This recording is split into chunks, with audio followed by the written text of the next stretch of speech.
Welcome to the CBS Radio Mystery Theater Archives, the only YouTube channel which has the original classic episodes of the CBS Radio Mystery Theater in order with no ads. Thank you for listening, and now, enjoy the show.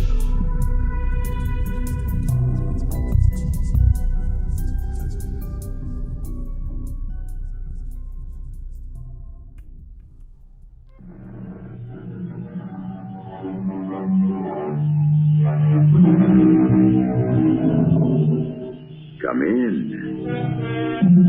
Welcome. I'm E.G. Marshall. I'm sure you know by now that the door you have just entered leads to a strange world, a land of forbidden fancies, peopled by giants and pygmies, kings and cobblers, saints and sinners. Happy children play in its streets, while just behind lurk iniquitous monsters. Unspeakable crimes are committed here, and acts of breathtaking valor. You are the sovereign in this place. It is the realm of your own imagination. Our story this time searches one of its deep recesses, the hidden place of fear. It is the spring of 1861 at a college in a small town in Ohio. In a matter of weeks, the young men will receive the sheepskin scrolls that will confer the baccalaureate degree on them.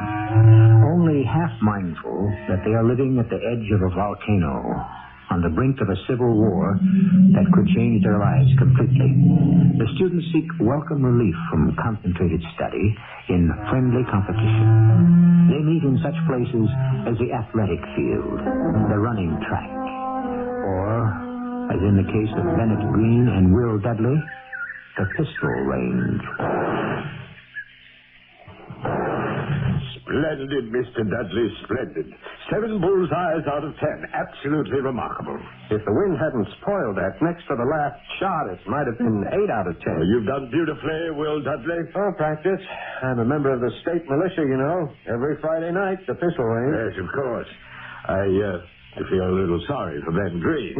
He can't possibly come anywhere near your score, Will. Miss Green, Ben, it's your turn, and, good luck. Thank you. One moment, Ben. Your weapons don't seem to be the customary ones, do they? Nothing like what Dudley here has been shooting with?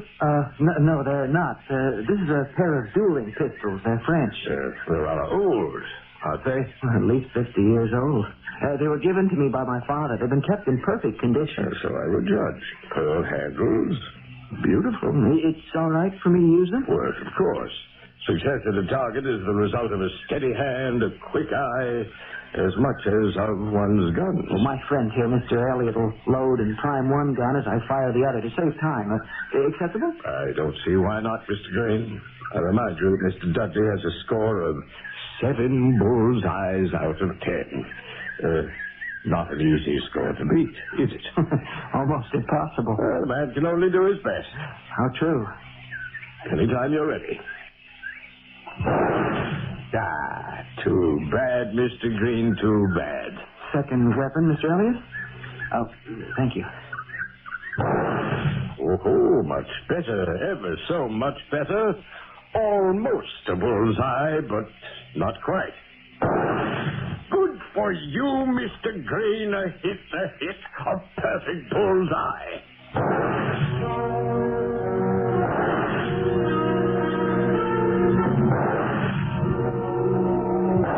Incredible, absolutely unbelievable.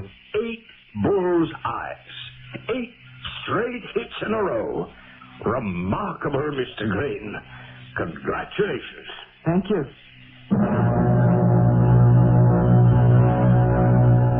So Ben Green had beaten me again at something at which I was supposed to be unbeatable. We'd been rivals in almost everything from the first day we'd entered college 4 years ago. And with almost no exceptions, he'd beaten me at everything. Never by much, but by enough for me to know that I'd never been and probably would never be number 1. Mr. Dudley, Mr. Green, I've called both of you into my office for the purpose of telling you the faculty's decision as to who is to be the valedictorian of this class of 1861. At next week's commencement exercises, one of you will step forward to make the valedictory, the farewell address of your class. Gentlemen, you've given the faculty a most difficult choice. Your records of accomplishment are so devilishly close. However, painful as that decision has been, we have made one. On the toss of a coin, no more, no less, the class valedictorian is to be Mr. Bennett Story Green. 4 years of college, and on the toss of a coin, I was still number 2. But there was one single thing in which I could rejoice, one contest in which I was sure I had beaten my good friend Bennett Story Green. Hannah Peabody, one of the young assistant librarians, was the dream of every man on campus, including, of course, Ben Green. She was bright, beautiful, radiant. I had lost my heart to her completely, and she had given me reason to think that she returned that love. I agree, Will. This is the most beautiful time of the year. I'm so glad you were able to get that extra hour away from the library. It was worth it. Paddling around the lake like this, a picnic lunch on the shore of Duck Island, away from all the rest. Oh, what more could anyone ask? I'm glad. Hannah. Yes, sir? You will let me have what I asked for. I have only the 2 copies. You must let me have one of them. You must. Only because you're so utterly devoted, Will. So untiring in professing your affection for me.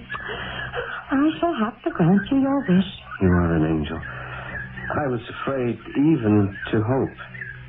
Here it is, then, Will. The daguerreotype. This latest photograph of me. It's beautiful, Hannah. Thank you.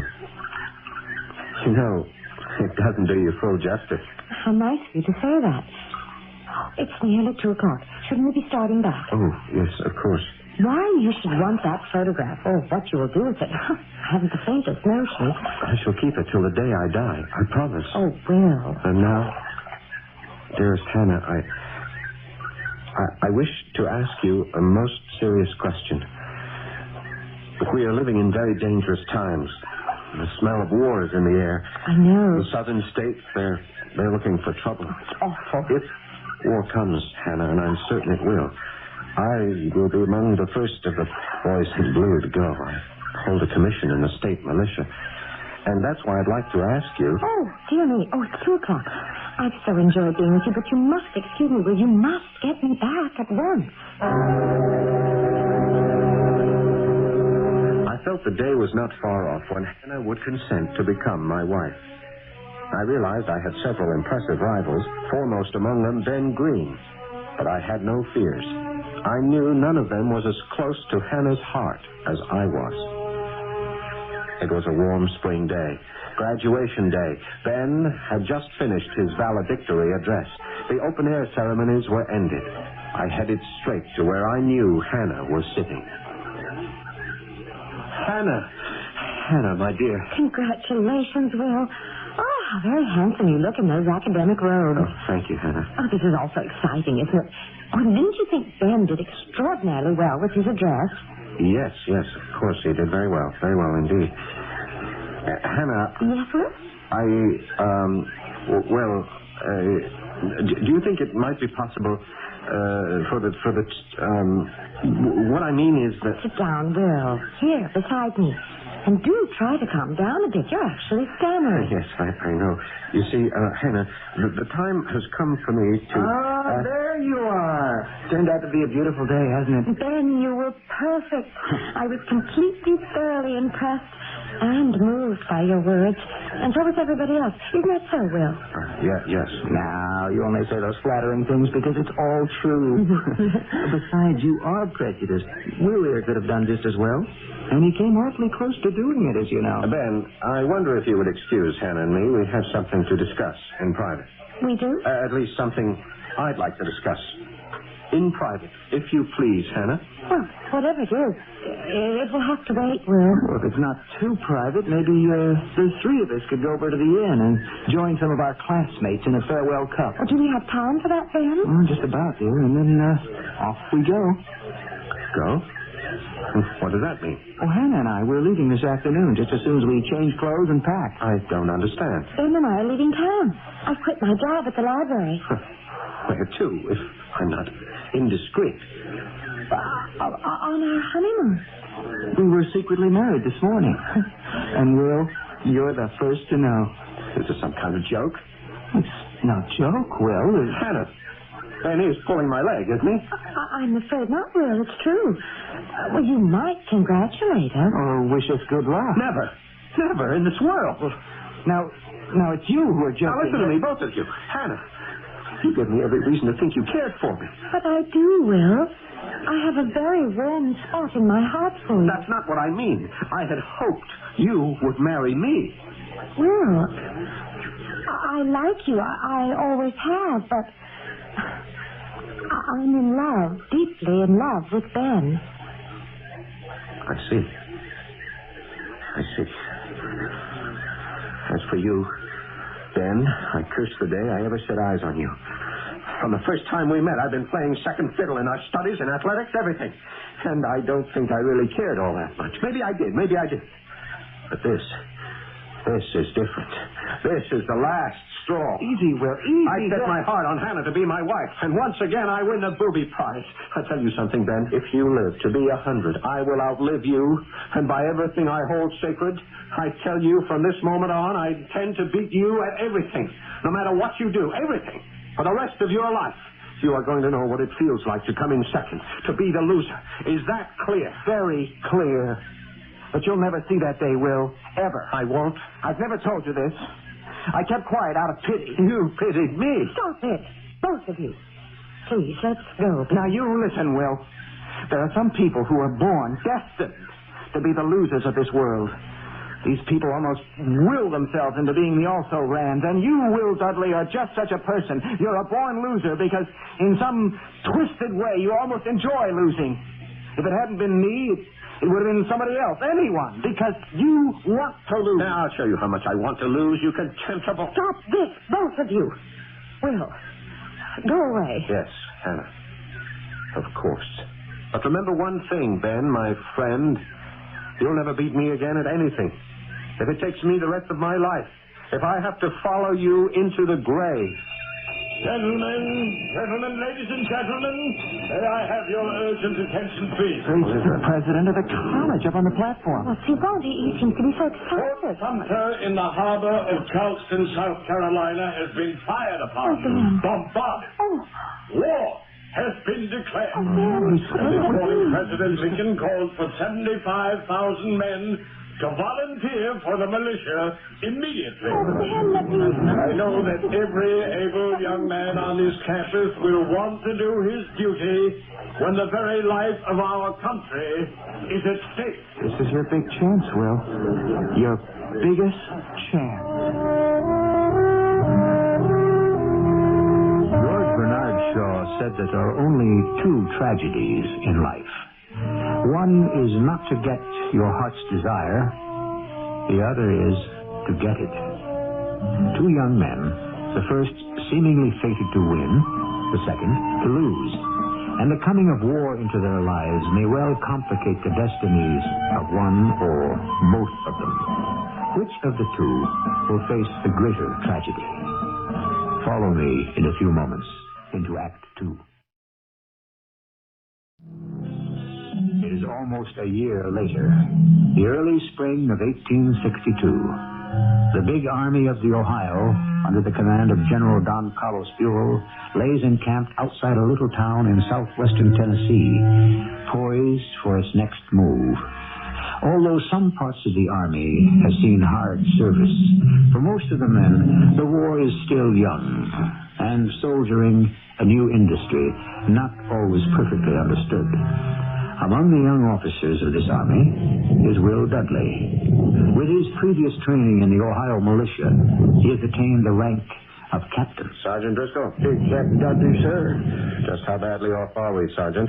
We ain't come out too well, Captain. In that last attempt at that hill up there, Preservation Ridge, I think they call it, at least a good couple of dozen of our men were put out of action. Yes, sir.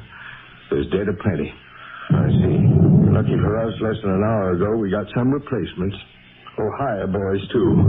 The fresh, the raw is all get out, but they will fill in some of them empty spaces. All of them 90-day volunteers? Yeah, I reckon. The Army has them for a precious 90 days, then back they go, civilians once again. Our luck. Well, before planning our next action, let's go over some of the details. Yes, sir. Now, since we ferried over to this side of the Tennessee River, we know that things have taken a turn for the worse.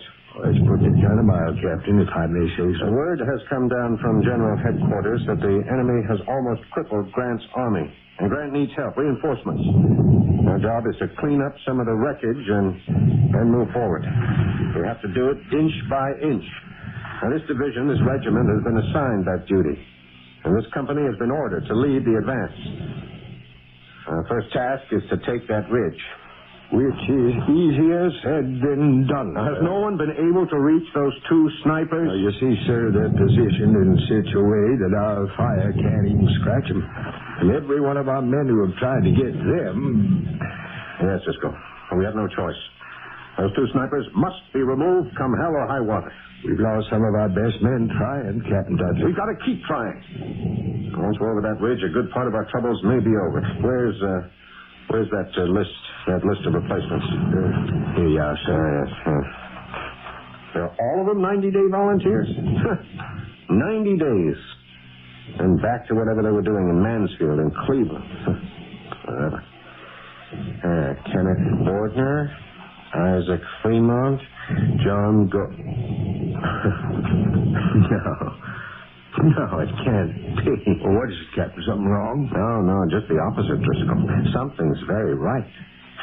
Right here on this paper, I think I have the man for Preservation Ridge. Sir? One of the best shots in the state of Ohio. But against them snipers... Sergeant, send in Private Bennett Story Green immediately. Will, you old son of a gun. Imagine my good luck in being assigned to your command. I can't tell you how pleased I am. Private Green, attention. Oh, come on, Will. What do you think you're doing? We're alone. It's just the two of us. I said attention. Well, sure, Will, if that's what you want. You will speak, Private, when you are spoken to, and only then. Is that clear? Oh, it's silly, but if that's the way you want it, sure. The response is a simple one. Yes, sir. All right. It's clear, yes. Sir. Sir. How long have you been in this army, Private? 88 days. I volunteered. Day after tomorrow, I'm through. Then, for the next 48 hours, you are still a soldier in the Union Army and under my command. I guess so. Sir. Sir. Now, even though the period of your military service is shortly to end, there are still a few things you're going to have to learn. And I am going to do the teaching. Yes, sir. One of those things is discipline, subordination to authority, acting in accordance with the rules, proper conduct of action in carrying out regulations. I understand. That's sir. What are you staring at? At your desk, sir. Oh? Sir. Yes, Private? Would the captain be kind enough to explain something that the private finds a little strange? Yes? Would the captain please explain why that photograph is sitting on his desk? The photograph of Private Green's wife, my wife? That picture was a gift from Hannah before you married her. I treasure it deeply. I see. Now, let's get down to business. As you please, sir. The Major has ordered me to push this company to the foot of the big ravine that's commanded by a hill known as Preservation Ridge. And in order to do that... We have to get rid of the two snipers that are protecting it. Two of the best shots in the whole army of the Confederacy. We've already lost some of our best men trying to put them out of action. You know. Yes, sir. We all know one of the first things we replacements were told about. Private Green, knowing you for the excellent marksman that you are, I am ordering you to kill those 2 snipers. You don't mean that, Will. It's Captain Dudley, Private. Sorry, sir. Now, you still have that pair of French dueling pistols? The ones your father gave you? You remember. So happens I do. Then use them well, Private. As though your life depended on them. Will, Captain Dudley, you're ordering me to commit suicide. This is a deliberate act of murder, and you know it. I know only one thing, Private. You have been given an order. Will, you once swore on oath you intend to outlive me. And that if it took the rest of your life, you'd see to it that I'd never beat you again at anything. If I had to follow you into the grave, how well you remember. And you're about to see me killed in order for you to carry out this mad oath of yours. Suppose, Will, that I disobey you. I would then have you court-martialed for disobeying orders. You would be found guilty, and you would face a firing squad. Then either way, I lose. Either way. He turned on his heels smartly and left. This was the opportunity I had been waiting for years. At last, for the first time in my life, the ability to beat Ben Green was in my hands. In my imagination, the pieces of the broken mosaic of a daydream began coming together as if by some kind of unknown magic. I began to visualize the scene where I'd be holding Hannah in my arms. I thought it best, Hannah, if the news came directly from me. I got 3 days leave, just to be able to tell you. This was so good. So considerate of you, Will. The least I could do for the woman I've always loved and for a close friend. Ben was one of the bravest men I've ever had the privilege of knowing. All by himself. In the face of almost certain death. Why? For his country, Hannah, and to save his companions in arms from further slaughter. And to think he volunteered. Yes, he volunteered. I'm so proud of him. So are we all, Hannah. And what will I do now? What will I do without my Ben? It could never be the same, Hannah. I know that. But you would make me the happiest man in the entire world if you would consent when you're ready to be my wife. Will you, Hannah? My beloved? Dear Will, of course. Of course. Captain Dudley? Yes. What? Oh. Yes, Sergeant Driscoll. Well, to loosen cause, Captain. You won't make it any more than any of the others did. Well, that's a chance we have to take, Sergeant. I suppose. Pity that so many brave men, some of our finest fellas, have had to be sacrificed. Yes, well, that's war, Driscoll. War. Sergeant, did you ever hear of a writer named Ralph Waldo Emerson? Can't say that I have, no, sir. Essays, poems. Wise man. I ain't never been much of a reading man, Captain. War, he said, is like an epidemic insanity, breaking out here and there like cholera or influenza, infecting men's brains instead of their bowels. Yeah, but to those of us who have to fight them... Yes, well, that's exactly it, Driscoll. Men like you and me get to the point sooner or later where we accept that madness simply because we are ordered to, and expect those we order to do the same. That's one way of looking at it, Captain. Captain Dudley, sir? Who is that? May I come in, sir? Ben Green. I don't believe it. Your orders have been carried out, sir. Mission accomplished. You mean to tell me that Two snipers? They won't be giving us any more trouble. You got them? Both of them. Both of all by yourself, single-handed? All by myself. And, Captain, it would seem that the leopard hasn't changed his spots. What does that mean? I know my coming back alive is somewhat of a disappointment to you.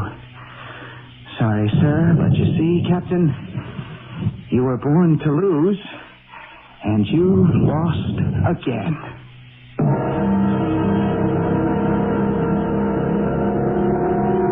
As by some miracle, Ben Green has returned from the almost certain death that Will Dudley, his superior officer, ordered him into. Within 2 days, Ben's voluntary enlistment of 90 days will expire. Before it does, a good many strange and unexpected events can and probably will take place. Be with me when I return shortly with Act 3. April 1862. The Confederate Army is advancing on Pittsburgh Landing, just north of the Mississippi border, in the hope of crippling General Grant's army completely before any of his expected reinforcements can arrive.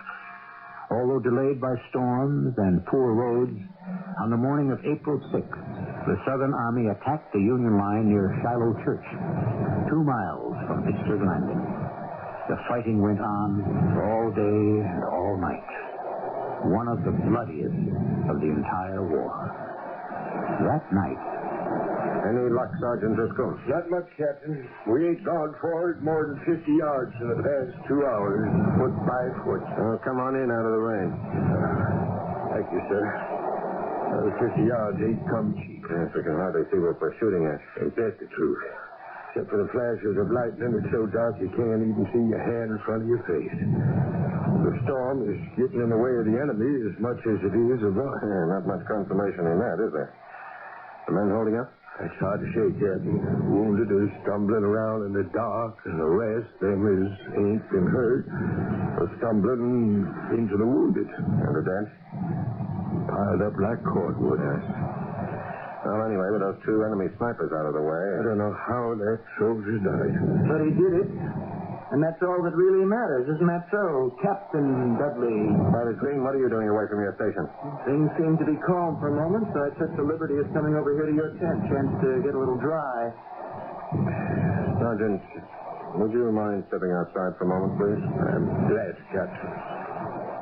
Private Green, you will return to your post immediately. Of course, Captain.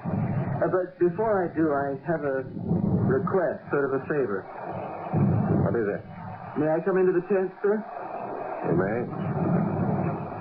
Sir, I would like to be transferred to another company. Transferred? Are you completely out of your mind? In the middle of one of the fiercest battles of the war, transferred? That's right, With 36 hours left of your precious enlistment, Green, are you stark, raving mad? I think not, sir. You once swore an oath that you would get the better of me if you had to follow me into the grave. Yes, so I did. I have a wish to go on living. Under your command, I've been given reason to think that that wish might in some way be denied me. I wouldn't like that to happen. Is there anything else? We haven't much time. Yes, sir. One more thing. That picture on your desk, Hannah's picture. I would like to have it. That picture belongs to me. That picture is a picture of my wife. It has no place here. Private Green, you are dismissed.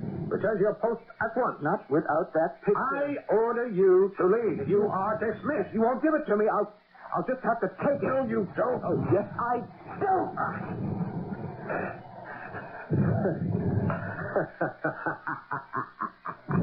You struck me. I knew it. I knew that sooner or later you'd dig your own grave, Green, without any help at all from me. What is that supposed to mean? This is so funny. You have done it all by yourself.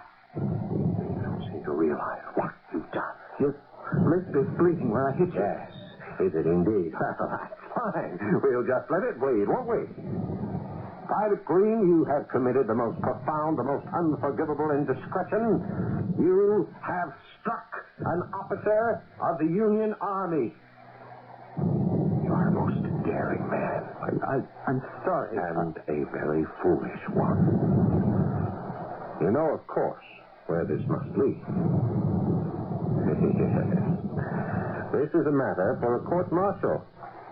Of course, you will be found guilty, and you will be shot by a firing squad. You provoked me. Did I, indeed? And what examining officer do you think will believe that? It's the truth. Your word against the word of an officer, private? Don't be ridiculous. But no one saw it happen. I saw it happen. No one else had to. But you just stood there and let me hit you. In the old days at school, you would have made some effort to defend yourself. And get beaten, right? No, that's in the past. In your past. With those snipers, you tried to get me killed. You didn't succeed, and now... Now there's not a chance in the world that I shall miss. Not this time. Will, you can't do this. You just can't. Sergeant Driscoll. Sir. Sergeant. The Private Green here under arrest. Taken to the stockade at once. He is charged with striking a superior officer. Take him away. Yes, sir. Will, I'll kill you for this. Some way. I swear I'll kill you. How? I'll find a way. I promise.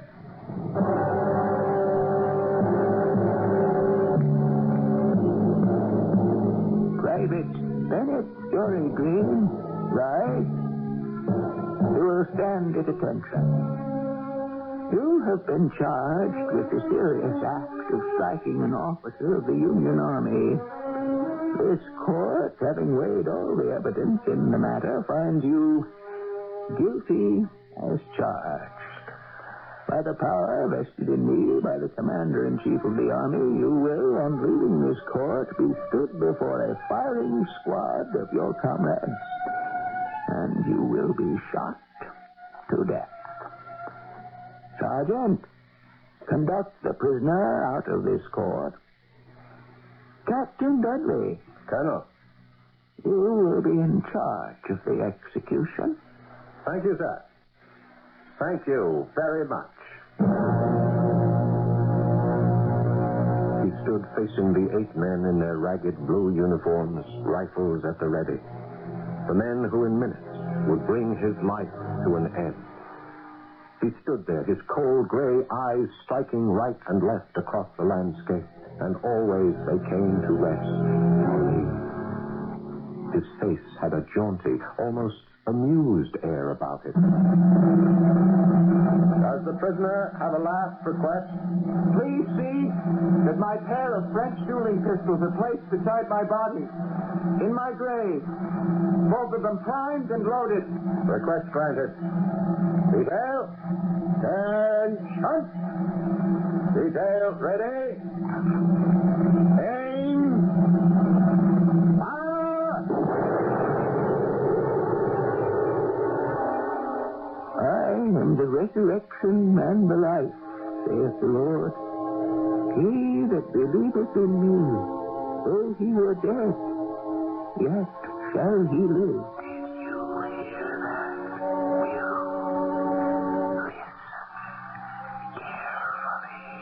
And whosoever liveth and believeth in me shall never die. And though his body be destroyed, yet shall he see God. The Lord came, and the Lord hath taken away. Blessed be the name of the Lord. May the Lord receive the soul of Bennett Green. Earth to earth, ashes to ashes, dust to dust, in sure and certain hope of the resurrection. Amen.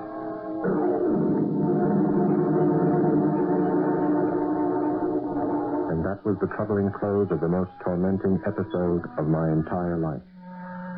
Never again would he torture me. Never again would I have to play second fiddle to Bennett Story Green. Days passed. The fighting had been hard and continuous. The taste and smells of battle were still hanging heavily in the air. As far as one could see through the forests among the splintered trees lay wrecks of men and horses. Word had it that this battle at Shiloh had cost each side over 10,000 dead and wounded.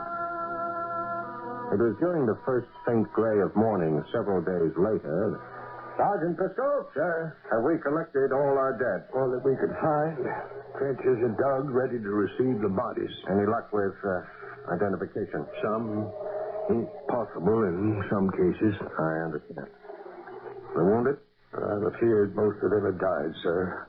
Of neglect, I reckon. Well, no fault of ours. Army regulations provide that the wounded must wait, as you know. The best way to take care of them is to win the battle. Which we have done. Yes, Cisco. Victory is the best advantage a wounded man has for getting medical attention. The enemy. Is he gone?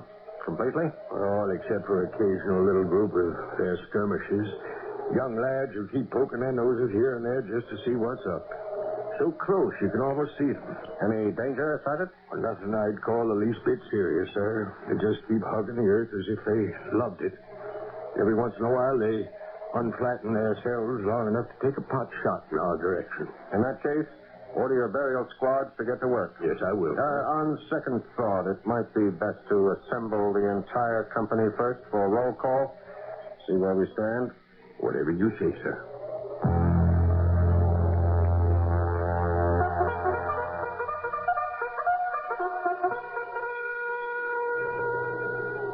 Abrams, John. Here. Cosgrove, Robert. Here. Duval, Robert. Here. Herman, Frederick. Here. Gorham, Michael. Here. Grayrock, Sam. Here. Green, Bennett. Oh. Sorry, Captain. Slip of the tongue. Just called his name out of habit. Here. The response was clear, distinct, unmistakable. A sudden movement, an agitation shook the entire company as from an electric shock. The sergeant paled and paused. Call that name again, Sergeant. Green. Bennett. Here. Every face turned in the direction of the voice. The two men between whom Green had usually stood in line turned and squarely confronted each other. There was no one between them. Sergeant, once more. Bennett. Story. Green. Here. What on earth? Take cover, Sergeant. Before I could give another order, a score of rifles shot out at me viciously. The fellows sprang to their feet from wherever they'd been and swarmed into the open, sending broad sheets of bullets into the enemy. The response was a deadly answering fire into our unprotected flanks. The air was torn with the storms of screaming grapes, splintering the trees, spattering them with blood. The enemy had tricked us into believing we were safe. Take cover! Take cover! Captain Dudley down. Be out of your mind. Don't stand there. Take cover. I stood there transfixed under that canopy of certain death until suddenly, from another direction, beyond the line of skirmish...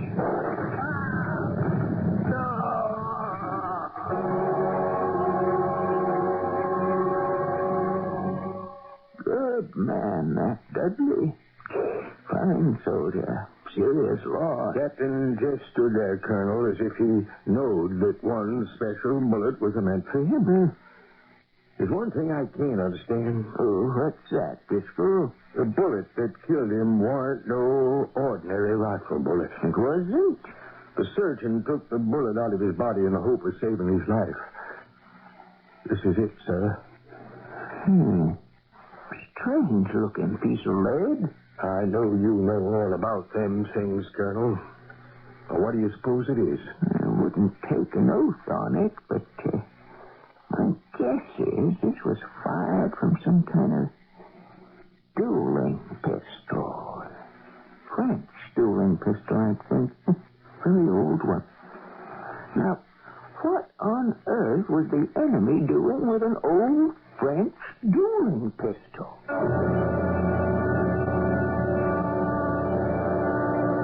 Was your pistol, then, wasn't it? One of the two that were buried with you. Yes, Will. It was. You swore you'd kill me. You kept your word. You said I'd never beat you again if you had to follow me to the grave. So I did. And I've lost. Again. Stop trying so hard, Will. Stop trying.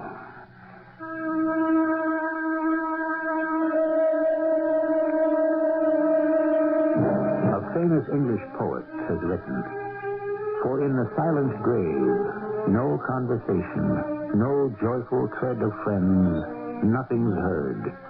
For nothing is, but all oblivion, dust, and an eternal darkness. quite true, if that's what you want to believe. Except in those instances, as in the story you have just heard, where the voices in the grave are anything but silent. I'll return shortly. In 1861, at the age of 18, Ambrose Bierce responded to Lincoln's first call for volunteers by enlisting in the 9th Indiana Regiment. The rebellion, he thought, was only going to last 3 months, and that was the period of his enlistment. But the Confederates had a different idea. When his 3 months were up, he re-enlisted and was made a sergeant of volunteers. He went through 3 years of action, including Murfreesboro, Chickamauga, Chattanooga, the capture of Atlanta. But most importantly, the Battle of Shiloh, the setting for the story you have just heard. Our cast included Paul Hecht, Russel Horton, Patricia Elliot, and Arnold Moss. The entire production was under the direction of Hyman Brown. I hope you enjoyed this episode of CBS Radio Mystery Theater. If you've enjoyed this and want to hear more, please subscribe to this channel. You can also visit my other YouTube channel by searching Mr. Brian McCarthy in the YouTube search bar.